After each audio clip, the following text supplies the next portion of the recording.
Posachedwapa tikupasirani zimene zinachitika lero ku parliament pamene aphungu osusa boma adayasa makandulo ngati njira imodzi yopereka ulemu kwa amene anali vice president wa dziko lino Dr. Saulos Klaus Chilima. Aphungu osusa boma kuyasa makandulo mu nyumba ya malamulo pokumbukira mzimu wa wachiwiri wakale wa mtsogoleri wa dziko lino Saulos Chilima. Achilima adamwalira pa ngozi yomwe inachitika nkhalango ya Chikangawa ku Zimba pa 10 Juni chaka chino. Ndipo padakali pano amalawi akudikira ndi chidwi kudziwa chenicheni chidapangisa ngozi yomwe idapha anthu ena asanu ndi atatu. Taonerani zimene aphungu osusa boma anachita mu nyumba ya malamulo lero pamene amakumbukira mzimu wa Achilima.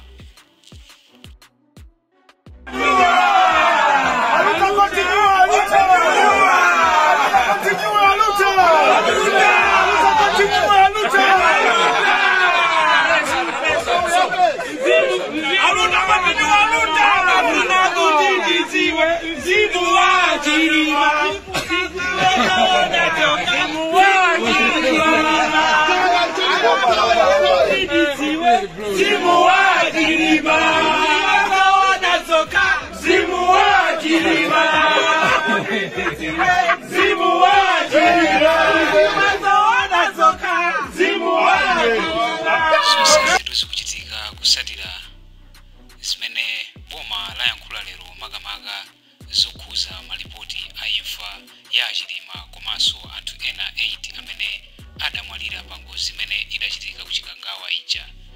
Ndipo a Times lero analemba chonchi: boma lati kafukufuku wa ngozi ya ndege yomwe inapha Saulos Chilima ndi anthu ena asanu ndi atatu akuchitikabe ndi nthambi ya zofufuza ya ku German.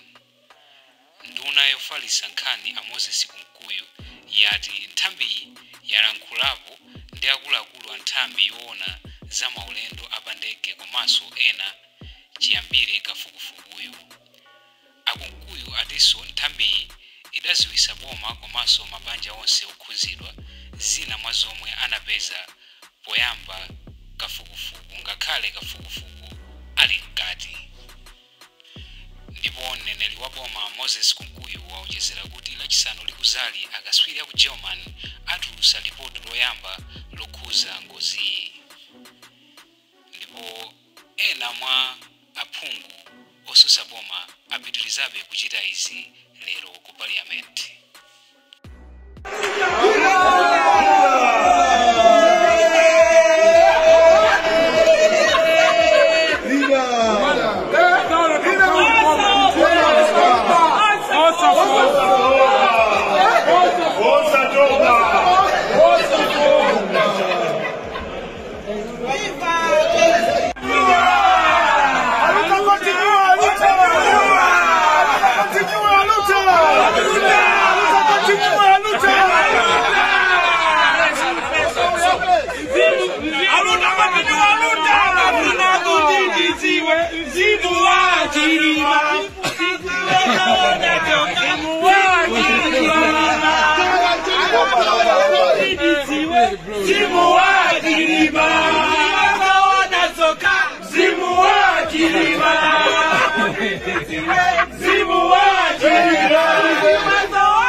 Umotu ndimene zinali lero ku parliament pamene aphungu osusa boma adayasa makandulo ngati njira imodzi yopereka ulemu kwa amene anali wachiwiri kwa mtsogoleri wa dziko lino Dr. Saulos Klaus Chilima. Ndipo aphunguwa amayimba nyimbo uku akuyasa makandulo kumati mzimu wa Achilima.